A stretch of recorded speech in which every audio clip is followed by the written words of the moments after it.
Ganito yung gusto ko talaga sa dinuguan. Ayan o. Wala siyang sarsa. Alam niyo ang sarsa niya yung mantika lang. Ayan. Pwede na to mga mi. Kain malalano naman. Mantika o. Yun. Good morning. Ayan. So today is Tuesday. Maganda yung dagat ngayon. Ayan. Hindi kulay gray yung color niya. Kahapon kasi medyo gray. Ayan si tita. Niluluto na siya ng lunch. Tita, ano lulutuin mo? Inuguan. Sayang, wala tayong sili, no? Kaya nga, di maganda. Tinanong ko, wala. Tita, umuusok na yung kawali. Ano nalalagay ko? Ano ba? Ikaw magluluto, di ba? Ikaw na kung gusto mo. Ha? Ikaw na? Ako na lang? Oo. Kala ko, hindi ako cook na yan eh. Naka-prepare naman na lahat.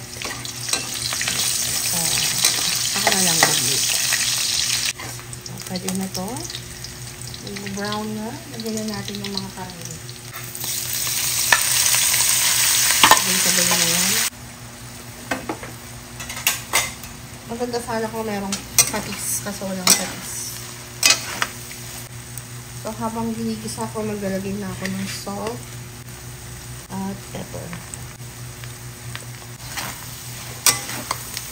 So, gigisa ko lang ito mabuti mga mi hanggang sa medyo mag-slightly brown. Para talagang alis yung lansa. Ganun. Yan. So, si tita, sinasali niya na yung dugo.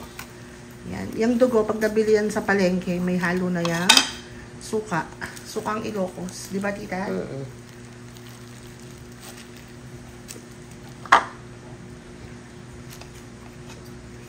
So, ngayon, pwede ko lang ilagay itong atay.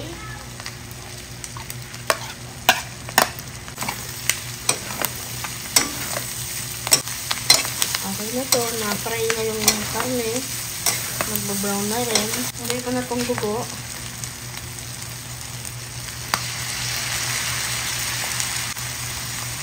Lagyan ko ng konting water ng dugo.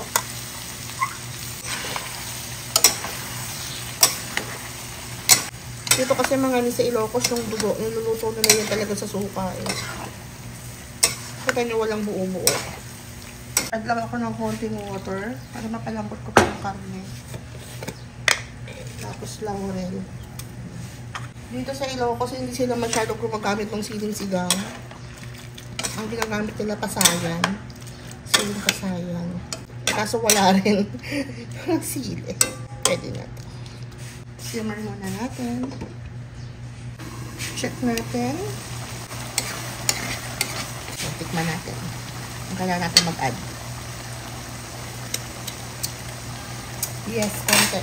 Sukang Iloco.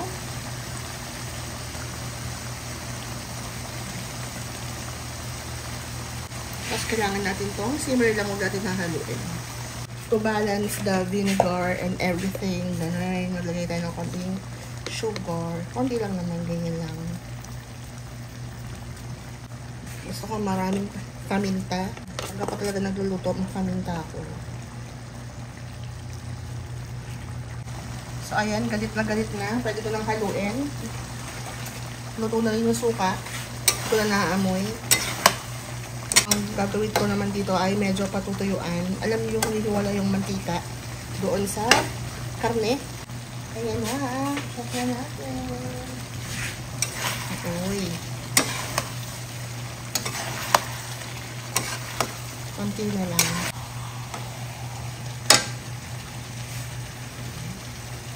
Pa. Sana. Ano talaga?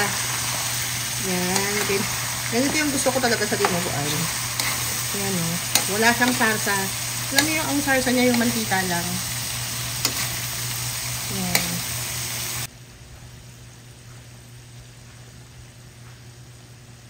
Kain malala na naman.